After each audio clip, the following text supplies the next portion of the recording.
So mga tol, tumitindi na po ang bangayan sa pagitan ni former 3 Division World Champion General Casimero at newly crowned WBO International Featherweight Champion Elijah Pearce. Una na nga po sila nag-trash talkan sa social media nang matapos po kasing patulugin ni Elijah Pearce ang kababayan natin na si Michael Dasmariñas. Nagbitaw po ng salita itong si Casimero at sinabing kung siya daw ang makakaharap ni Elijah Pearce, iiyak daw ito sa harap niya at pupulbusin daw niya ito. Nang malaman nga po yan ni Elijah Pearce mga tol, agad pong bumuelta itong si Pearce kay Casimero at sinabing inanakaut din daw niya itong si Casimero kasama ang kapatid nito. At nasundan pa nga po ang pag-aangas ni Elijah Pearce na maimbitahan po siya ni Pau Kasi Sports sa interview. Tinawag niyang senior citizen si Casimero at inanakaut umano niya itong si Casimero sa loob ng round 10. Hindi lang yan, minaliit pa ni Elijah Pearce ang kakayanan ni Casimero. Sinabi kasi ni Elijah Pearce mga tol na hindi daw tatalunin ni Casimero itong si Inoue. Siya lang daw kasi ang makakatalo kay Inoue.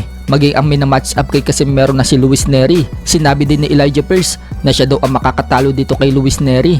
Knockout din daw ang aabutin nito sa kanya. So may sagot na nga po si Casimero sa mga banat sa kanya ni Elijah Pearce nang ma-interview itong si Pearce ni Pau Kasi Sports. Banat ni Casimero mga tol, supot pa daw itong si Elijah Pearce. Parehas daw sila ni Pau Kasi Sports. Kung maghahamon daw itong si Elijah Pearce, magpatuloy muna daw ito. Inulit pa nga po yan ni Casimero sa comment section at sinabing magpatuloy muna daw silang dalawa ni Pau sa lud. Ang buta na wako mo na ikuha no eh. Kasi nga, Elijah Prince, Oh, Elijah. mga pisot pa man eh. Ha? Mga pisot. Isot ka na. Kung maghagit yan eh. Magpatuloy na siya.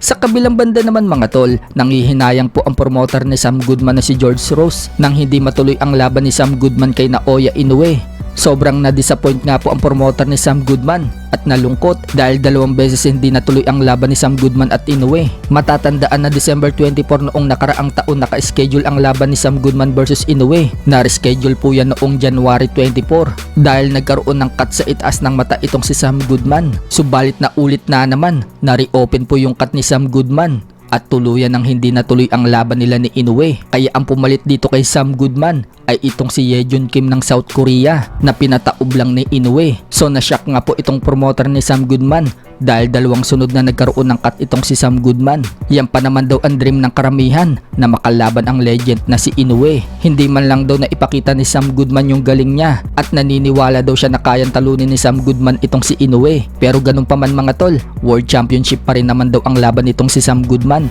at yan ang laban kay WBA Featherweight World Champion Nick Bull na magaganap na sa linggo. Sinabi ni George Rose na mas malaki daw ang tsansa ni Sam Goodman na manalo dito kay Nick Bull. Naniniwala daw siya na sa kahit anong paraan, mananalo daw itong si Sam Goodman. Ma-upset daw ng bata niya itong si Nick Bull at magiging isang ganap na world champion na daw itong si Sam Goodman sa linggo.